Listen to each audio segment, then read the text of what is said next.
Mu karere ka Rubavu mu murenge wa Gisenyi habereye impanuka ikomeye yasize abantu benshi mu gahinda.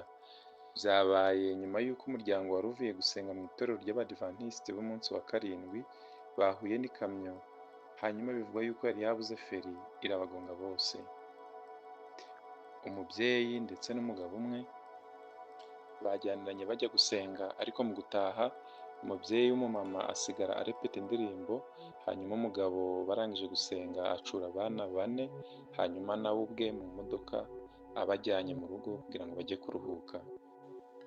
Aciye abo bana kugira ngo bajye kuruhuka barangije gusenga, hanyuma aza gutwara abo bana bane, hanyuma nawe ubwe aza no gutwaramo abandi bantu batatu, hanyuma ubwo bazamukaga bageze ku bitaro bya Gisenyi, mu muhanda uzamuka, hanyuma bahura n'imodoka y'ikamyo yabuze feri iza kubagonga, hanyuma bose bitaba Imana.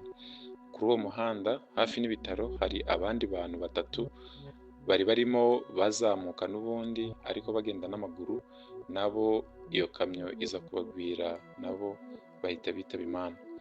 Nyuma y'uko umubyeyi wari wasigaye ku rusengero arimo arepeta indirimbo za Adventist, nyuma y'uko inkuru nawe imugezeho yahise ajya muri koma, hanyuma ubuyobozi bw'akarere ka Rubavu buramufata, ubu ngubu akaba yitaweho n'abaganga babishinzwe mu bitaro bya Gisenyi.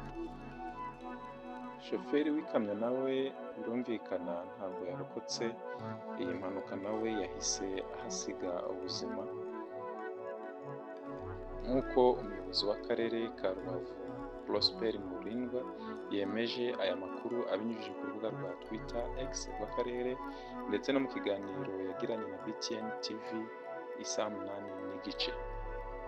Umuyobozi w'akarere ka Rubavu Murindwa Prosper yihanganishije imiryango yabuze ababo, asaba abakoresha umuhanda kwitwararika ndetse no kubahiriza amategeko y'umuhanda, cyane cyane abashoferi kwirinda gutwara banyoye ibiyobyabwenge ndetse no gutwara abantu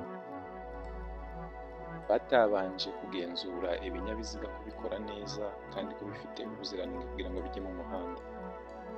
Impanuka nk'izi mu by'ukuri zikunze guterwa no kubura feri, umuvuduko ukabije cyangwa se utagenzurwa neza n'ibinyabiziga mbere yo gutangira urugendo. Ubutumwa bukomeye buva muri iyi mpanuka rero ni ukwibutsa abashoferi bose kugenzura ibinyabiziga byabo, cyane cyane iyo bagiye gukora urugendo rwo ku misozi cyangwa se ahantu hamanuka cyane. Ubuzima bw'umuntu rero ni ntagereranywa, turihanganisha ababuze ababo bose, Imana ibakire. Nawe kandi udukurikiye ibuka gukoresha umuhanda neza, kuwugendamo mu buryo bukwiriye kugira ngo risike y'impanuka itandukanye zibashe kugabanuka, mu by'ukuri kugendera mu ruhande rurirwa.